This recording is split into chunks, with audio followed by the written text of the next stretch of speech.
Hi, I'm Elaine Harding. Welcome to episode 5 in my 6-week countdown to Halloween series for 2020.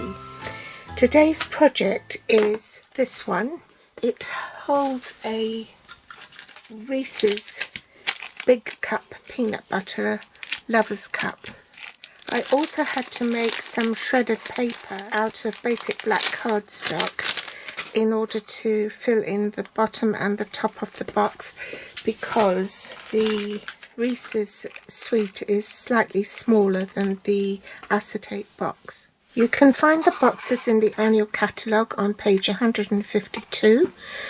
These measure 3 1/8 inches by 3 1/8 inches. That's 7.9 by 7.9 centimetres. You need to reinforce the score lines on the box and even pop them right inside like that, so that they shut nicely. I'm using the bundle from the Magic in This Night suite from the August to December 2020 mini catalogue. You'll find it on page 52 to 54. These are the stamps in true size, and it also comes with a set of dies called the Halloween Magic dies. We're using the Magic in the Night Designer Series paper. These are the patterns, and that's the reverse, which is all in black, and the one we're using is this one with the bats. Glimmer paper, a 1.5 inch mesh ribbon, iridescent pearls, Versamark ink, white embossing powder and heat tool, a scrap of pumpkin pie to cut the borders for the box. From the Halloween dies set, we're going to be using this border die, the bats, and also the mini bats. First, we're going to cut the border, and to do this you need your platform 1, the thin die adapter platform 2, a magnetic platform if you have one, this is platform 5, then the cardstock, the die, and you need to cut 4 of these. So I'll do that off camera and I'll be back. And while I'm at the die cutting station, I will also die cut the bats. Okay, so there are my die cut pieces. I'm going to set them aside back in my box so I don't lose them, and I know where they'll be when I need them. To make the wrapper, I need 2 pieces of cardstock. Just for simplicity, I've cut 2 strips at 2 inches by 6 inches. To get an accurate fold, I'm just going to offer this up to the box and then fold the paper round the box, then reinforce the score lines afterwards, like so, and do the same for this side.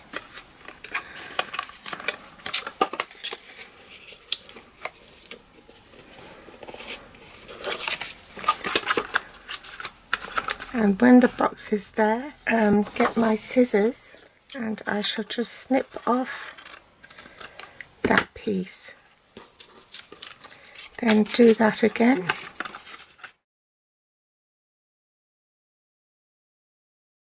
Decide which side is your front and which side is your back.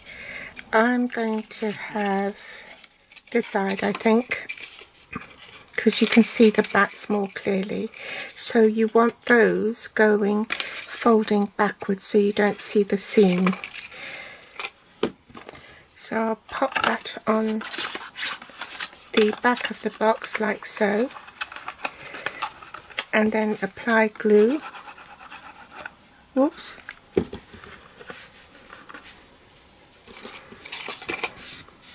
Make sure that's the right way up, and just attach that. Okay, So before I join up all the pieces together, that hasn't dried yet and hasn't bonded, so I better hold on to it for a little while longer. I want to do the same thing with these pieces here, so get the sort of measure of that and fold it back so you know where the crease lines are. Okay, and reinforce that.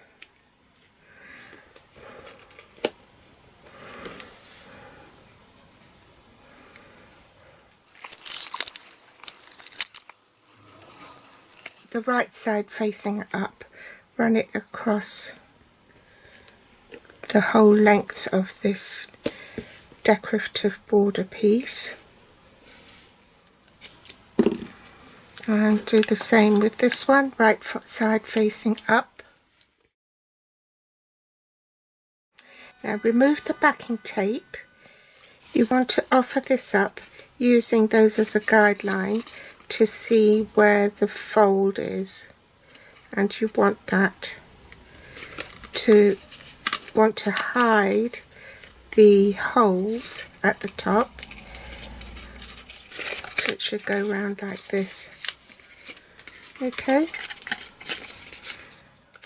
and then do the same for the top. So you want to marry up those two.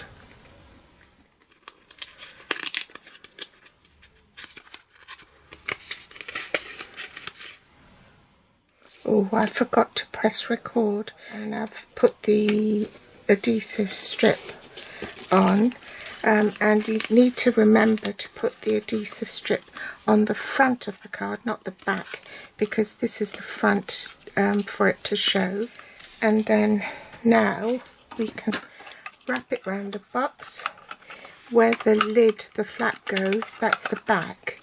So this is the front. So you want glue on this flap here. I'm getting glue everywhere.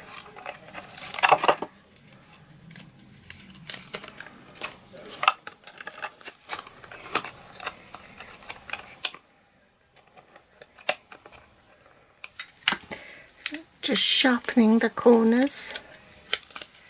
And you can open up the lid like that if you're having problems getting the box in, and just bend the box like so, and then you can fan it out again afterwards. Oh, I forgot to record it, but I've stamped a sentiment on the bottom right corner of this band. Just get the heat embossing tool and melt the embossing powder. Then I'm going to cut a length of this ribbon and put it in an angle like so, and trim that off as well. I'm just going to pop some glue dots onto the paper so that the mesh ribbon will stick. Temporarily hold it anyway, like so. I'll bend the box a bit. This is the front, that's the back.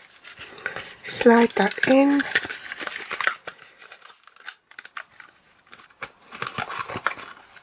I'm just going to pop a bit of this shredded strips of black paper at the bottom.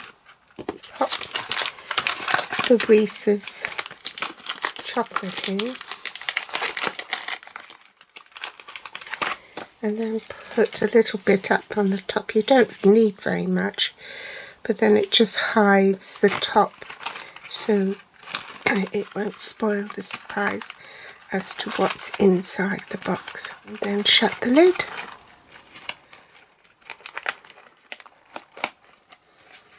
My mini glue dots, these are the black ones,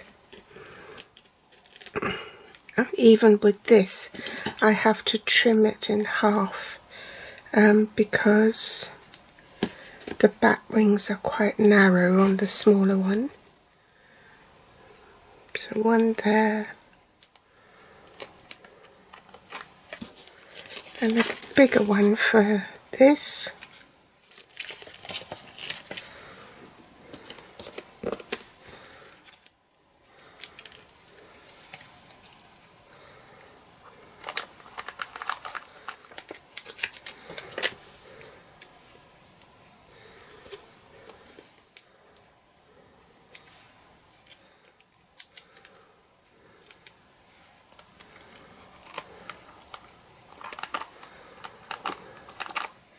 Last thing to do is add the iridescent pearls, so probably put one there.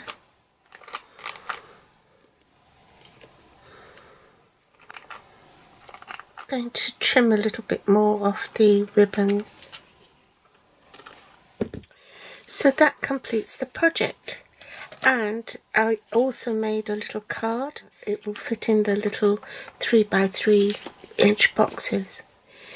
Thanks for joining me today. All the links are below this video in the show more section. I'll be back with another episode next week, which will be my last episode in the Countdown to Halloween series. Bye!